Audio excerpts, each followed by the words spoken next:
สบายดีพี่น้องเนาะออกมาหน้าใกล้ๆพี่น้องเอ้ยวันนี้ช่วงบางยานี่2-3 มื้อมาพี่น้องเอ้ยไก่เสีย6-7 ตัวเนาะไก่ประมาณโตใหญ่กว่ากับปัดนี่แหละใหญ่กว่าซุ่มนี่น้อยหนึ่งเนาะพี่น้อง6-7 ตัวนี่มันก็มาท่านครบเลยพี่น้องย่างซุ่มอีกกลุ่มหนึ่งเนาะมาท่านครบซุ่มนี่ที่ว่าได้เนาะนี่เริ่มใหญ่ขึ้นเบิดเลยเนาะพี่น้องเนาะ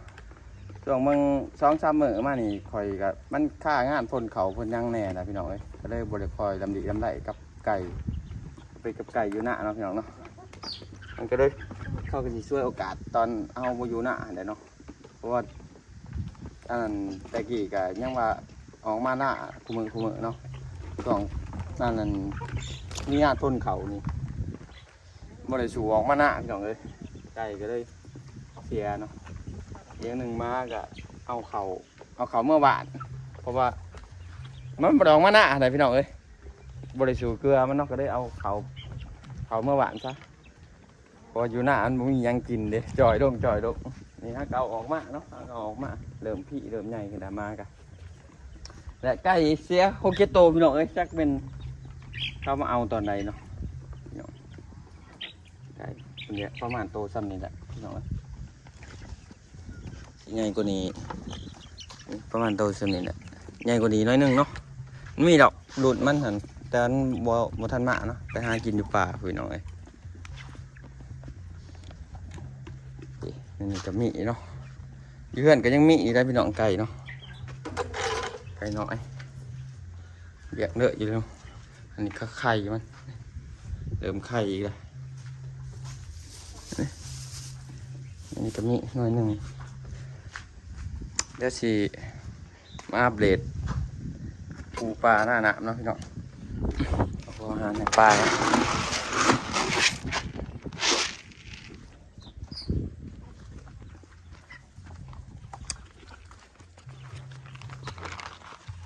ลูกกันขอเอาขึ้นมาใส่น้องเดียวเบิดเดี๋ยวพี่น้องห้องใส่ไก่คือเบิดเดี๋ยวเนาะเอาขึ้นมาบ่ได้สาออกบ่ได้ลงปลาเนาะทันมาป